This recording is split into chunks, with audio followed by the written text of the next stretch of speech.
하나님 말씀 고린도전서 3장 18절부터 23절까지 다 같이 읽겠습니다. 아무도 자기를 속이지 말라. 너희 중에 누구든지 이 세상에서 지혜 있는 줄로 생각하거든 미련한 자가 되어라. 그리하여야 지혜로운 자가 되리라. 이 세상 지혜는 하나님께 미련한 것이니 기록된 바 지혜 있는 자들로 하여금 자기 괴율에 빠지게 하시느니라 하였고, 또 주께서 지혜 있는 자들의 생각을 헛것으로 아신다 하셨느니라. 그런즉 누구든지 사람을 자랑하지 말라. 만물이 다 너희 것이니라. 바울이나 아볼로나 게바나 세계나 생명이나 사망이나 지금 것이나 장래 것이나 다 너희의 것이요 너희는 그리스도의 것이요 그리스도는 하나님의 것이니라. 아멘. 본문은 고린도전서 3장 전체에서 결론 부분에 해당이 됩니다. 바울은 본문을 통해서 다시 한번 세상 지혜와 하나님의 지혜를 비교하면서 고린도 교회 성도들에게 이 세상 지혜를 좇을 것이 아니라 하나님의 지혜를 따를 것을 권면하고 있습니다. 23절에서 바울은 너희는 그리스도의 것이요 그리스도는 하나님의 것이다 라고 말합니다. 여기서 그리스도의 것이라고 하는 것은 예수님만이 교회의 유일한 머리이시며 통치자요 주권자로서 구원받은 성도들을 다스리시고 통치하시는 분임을 말하고 있습니다. 요한계시록 2장 1절을 보면 오른손에 7뼈를 붙잡고 7 금초대 사이에 다니시는 이로 사도 요한은 예수님을 묘사하고 있습니다. 여기서 7 금초대는 바로 교회를 말합니다. 그리고 금초대 사이에 다니신다는 것은 예수님께서 교회의 머리이시며 또 통치자요 주권자로서 교회를 철저히 다스리시고 또 교회를 세상의 악으로부터 보호하신다는 것을 말하고 있습니다. 이처럼 구원받은 모든 성도는 그리스도의 것입니다. 또한 구원받은 모든 성도는 사람에게 속한 자가 아니라 오직 그리스도 예수께 속한 자들입니다. 그러므로 나는 아볼로에게, 나는 바울에게, 나는 게바에게 속했다라고 주장하는 것은 결국 그리스도 예수의 통치와 주권을 철저히 부정하는 것입니다. 자, 고린도전서 1장 12절 13절입니다. 이는 다름이 아니라 너희가 각각 이르되 나는 바울에게, 나는 아볼로에게, 나는 게바에게, 나는 그리스도에게 속한 자라 하는 것이니 그리스도께서 어찌 나뉘었느뇨? 바울이 너희를 위하여 십자가에 못 박혔으며 바울의 이름으로 너희가 침례를 받았느뇨? 지금 고린도 교회는 바울파, 아볼로파, 게바파, 그리스도파라고 하여 나뉘어서 분쟁하고 있습니다. 이것을 보고 바울은 그리스도께서 어찌 나뉘었느뇨? 바울이 너희를 위하여 십자가에 못 박혀 죽은 것이 아니고 너희가 바울의 이름으로 침례를 받은 것이 결코 아닐진데 어떻게 사람을 추종하고 사람을 따라 나뉘어져 서로 분쟁하는가라고 고린도 교회를 향하여 책망하고 있습니다.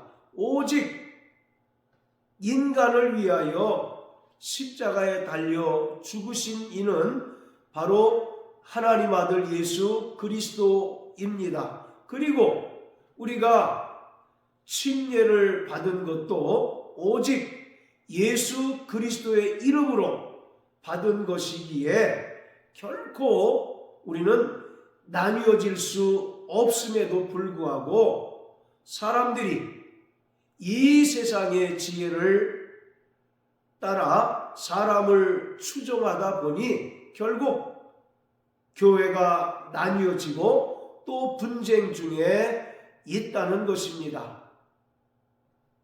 침례는 주님의 명령이시며 또 침례는 아버지와 아들과 성령의 이름인 예수 이름으로 받는 것입니다. 아무리 자신들이 유력한 사도들로부터 침례를 받았다 한들 그들은 하나님의 사역자들이요 일꾼에 불과한 것이지 결코 그들에게 추종하는 자가 되어서는 안 된다는 것을 바울은 분명하게 말하고 있습니다. 자, 또한 바울은 그리스도는 하나님의 것이다 라고 말합니다. 오직 그리스도 예수께서도 하나님 아버지께 철저히 복종하셨다는 것을 강조하고 있습니다. 빌립보서 2장 6절부터 8절까지의 말씀을 통해서 우리가 알 수 있듯이 예수님께서는 근본 하나님의 본체로서 하나님 아버지와 동등되신 분이십니다. 예수님께서는 요한복음을 통하여 나와 아버지는 하나이시고 또 자신은 아버지와 동등되시다라고 거듭해서 말씀하셨습니다. 이처럼 예수님께서는 하나님의 본체로서 하나님 아버지와 동등되신 분이시지만 자기의 영광을 잠시 유보하시고 또 자기를 비우시고 종의 형체를 입으시고 철저히 사람으로 낮추셔서 십자가에 달려 죽기까지 복종하셨습니다. 이처럼 예수님께서도 하나님 아버지께 철저히 복종하셨듯이 오직 구원받은 성도들은 그리스도 예수께 복종하고 또 하나님의 주권 아래 복종함으로써 교회는 오직 하나님만이 주인이시며 또 하나님만을 자랑하는 것이 되어야 한다는 것을 바울은 본문을 통해서 분명하게 말하고 있습니다. 결코 그리스도의 몸된 교회가 나눠져서는 안 된다는 사실을 바울은 본문을 통해서 강조하고 있습니다.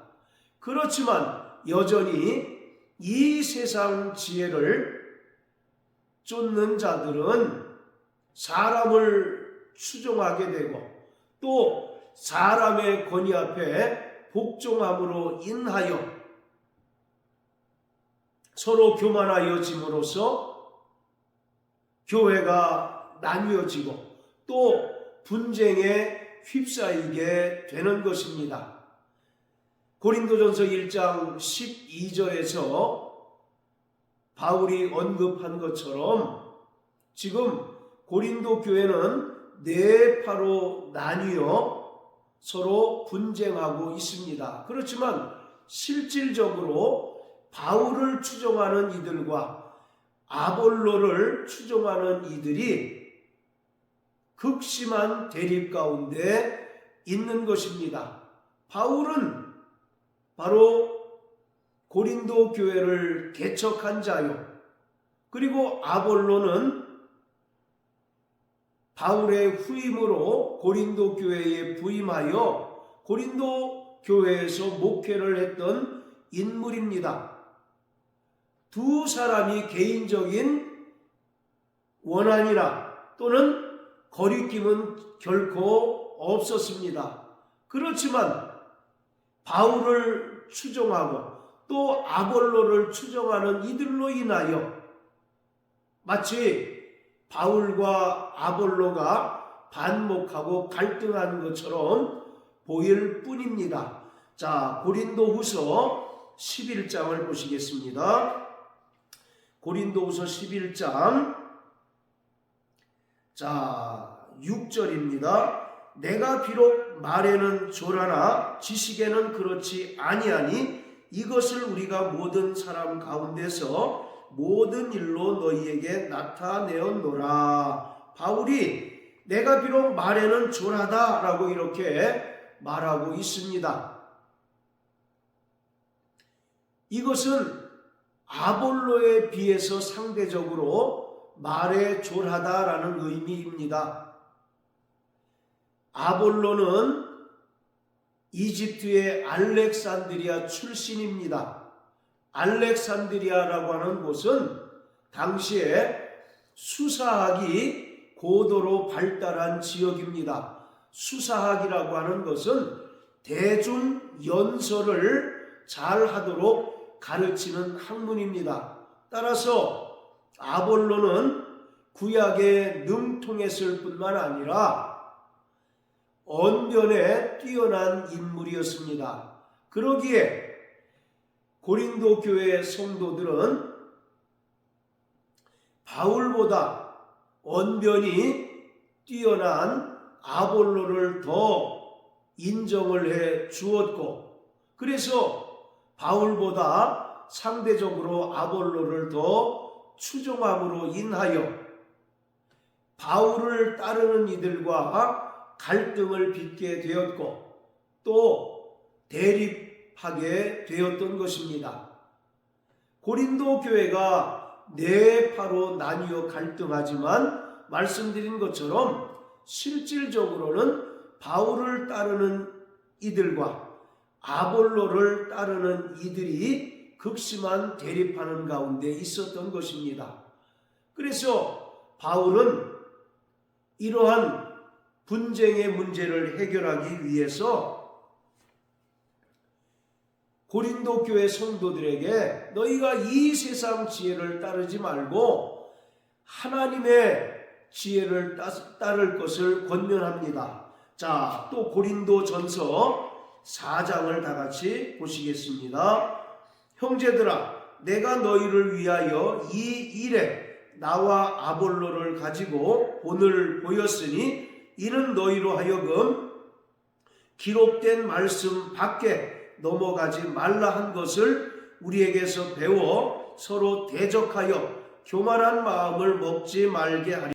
바울은 지금 고린도전서 4장 6절의 말씀을 통해서 고린도 교회 성도들에게 기록된 말씀 밖에 넘어가지 말라고 권면합니다.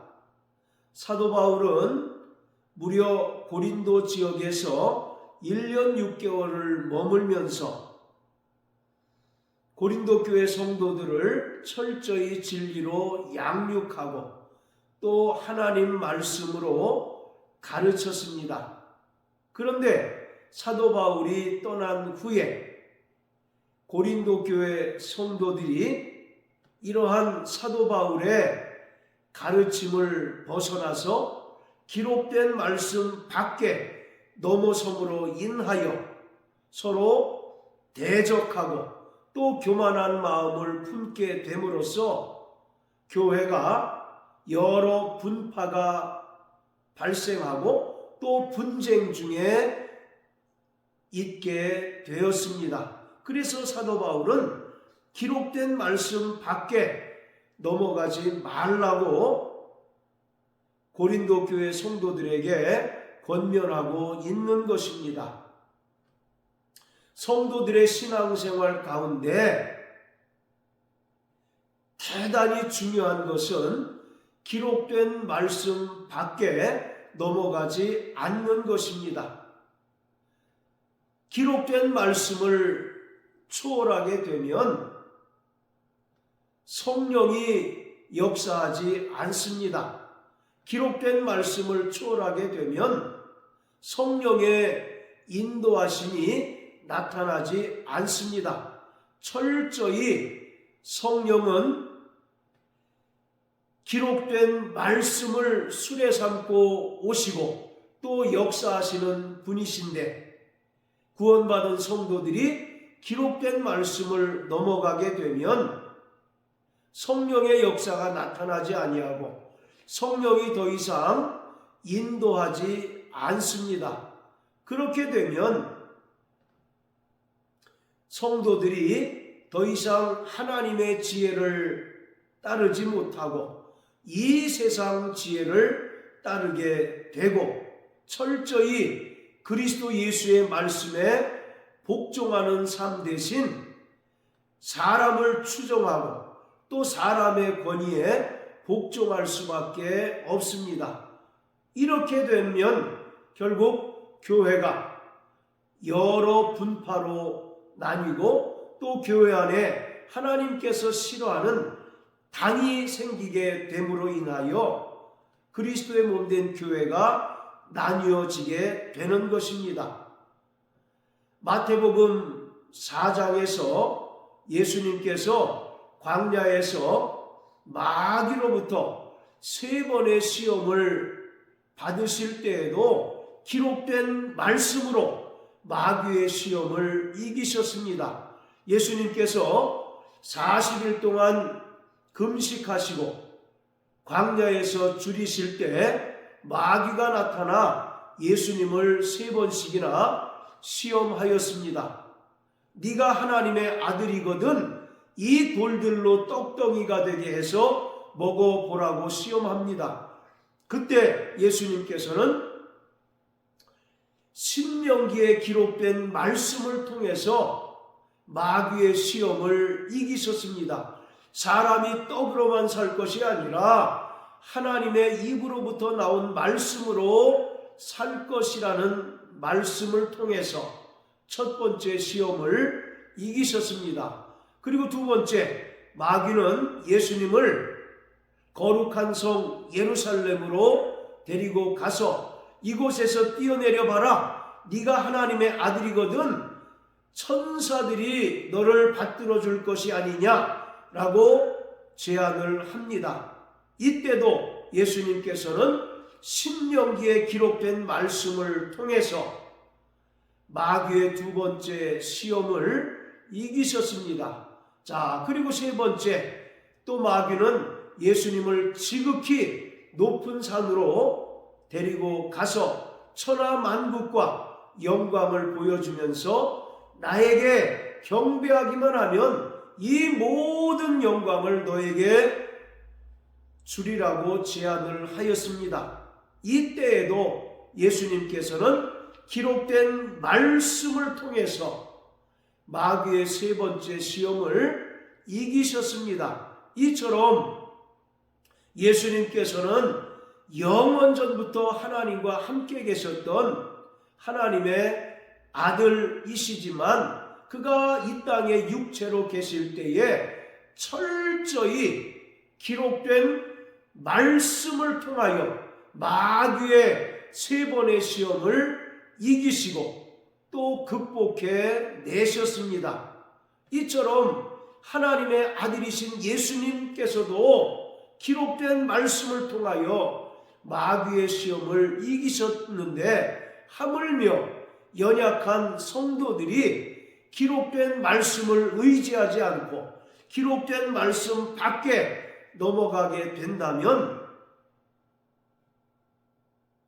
아무리 자신이 입으로 나는 그리스도의 것이라고 고백할지언정 이는 마귀에게 꾀임을 받고 또 마귀의 속성을 따르게 되고 세상 지혜를 따르게 됨으로써 더 이상 예수님의 말씀에 순종할 수 없고 세상 지혜를 쫓고 또 세상 지혜를 따를 수밖에 없는 그런 상황이 될 수밖에 없습니다. 지금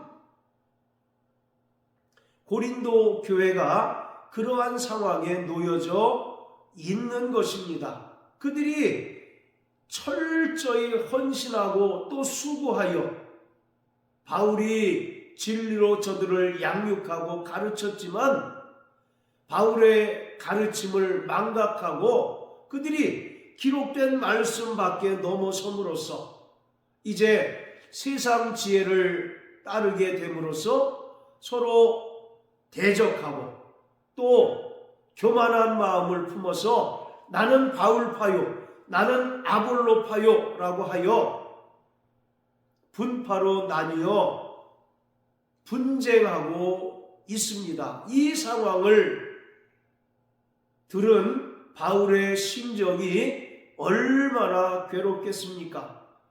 그래서 바울은 고린도 교회를 향하여 이와 같이 권면하고 있는 것입니다. 사랑하는 성도 여러분, 우리는 철저히 성령의 가르치신 바 하나님의 지혜를 따르는 자가 되어야 합니다. 이미 우리는 예수님의 이름으로 침례를 받음으로써 예수님과 함께 십자가에 못 박혀 죽은 자입니다. 죄에 대하여는 죽고 의에 대하여는 산 자들입니다. 그런데 우리가 다시 세상 지혜를 따르고 또 기록된 말씀 밖으로 넘어서서는 결코 안 되는 것입니다. 그러기에 우리는 철저히 성령의 가르치신 바 하나님의 지혜를 따르고 기록된 말씀을 넘어서지 아니하고 기록된 말씀을 의지하고 또 기록된 말씀을 통하여 하나님의 뜻대로 살아가는 자들이 되어야 하는 것입니다. 예수님께서 마귀로부터 시험을 당하실 때 신명기에 기록된 말씀을 인용하셔서 마귀의 시험을 이기셨다는 것을 우리는 깊이 상고해야 합니다. 바로 신명기의 상황은 이스라엘 백성들이 약속의 땅인 가나안 땅에 들어가지 아직 못하고 광야에 있을 때입니다.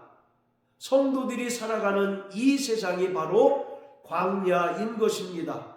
우리가 기록된 말씀을 벗어나게 되면 불뱀과 불전갈에 물려 죽게 될 수밖에 없습니다. 그리고 기록된 말씀을 넘어서게 되면 낮에는 구름 기둥으로 밤에는 불 기둥으로 우리를 보호하셨던 하나님의 보호하심을 온전히 받을 수 없습니다. 그렇기 때문에 광야 같은 이 세상을 우리가 승리하고 철저히 하나님의 지혜를 따르기 위하여서는 기록된 말씀을 넘어서서는 안 되고 기록된 말씀을 의지하고 철저히 그 말씀에 순종하는 삶을 살아가야 합니다. 그러므로 일평생 기록된 말씀을 의지함으로써 세상을 이기고 오직 하나님의 지혜를 따르는 저와 여러분들 되시길 예수님 이름으로 축복합니다. 할렐루야.